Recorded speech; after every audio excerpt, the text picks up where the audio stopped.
Civilization or Barbarism, an Authentic Anthropology by Dr. Cheikh Anta.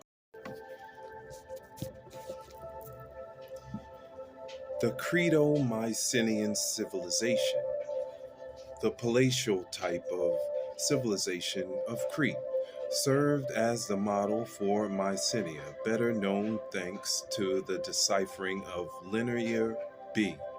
It concerns, as shown by J.P. Vernet, a replica of the Egyptian model.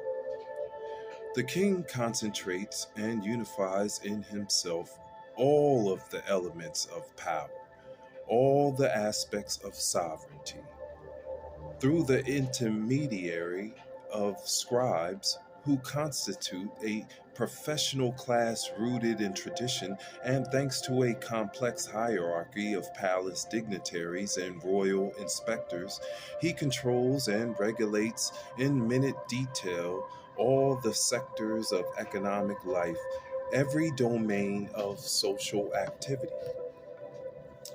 Vernet notes that this state model was obviously borrowed from the Near East, from Egypt in particular, with this type of palatial economy used during the time of the Damos, which is the equivalent of the AMP's village economy.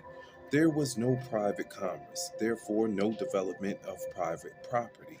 According to Perrin, the Damos owns land of which one part is separated out and given in usufruct to individual beneficiaries, but another part remains undivided for the community.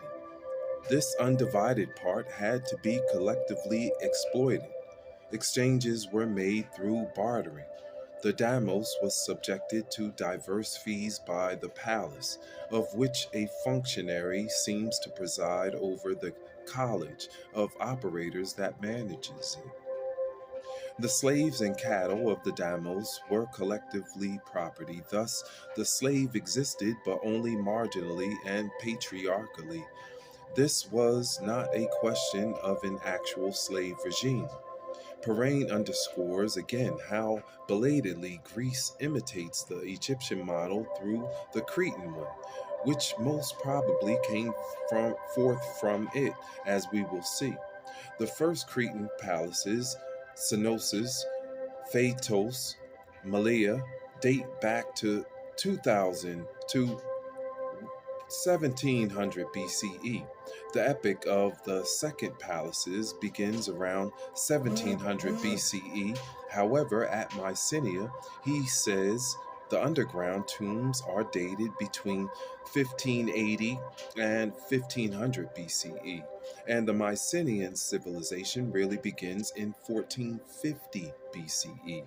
Therefore, the Mycenae also is separated by a 500-year time lag from Crete.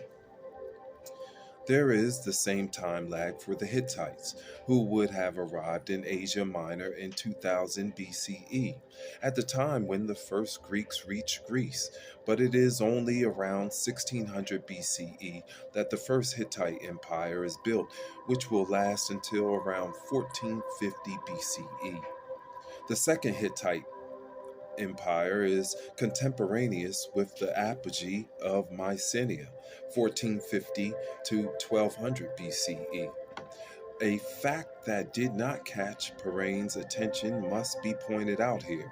1580 BCE marks the year that the Hyksos were thrown out of Egypt, and the beginning of the Egyptian imperialism, which will reach its apogee under Thutmose III around 1470 BCE.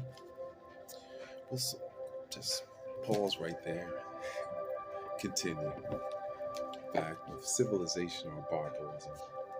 Let's get good. Hi, Swan.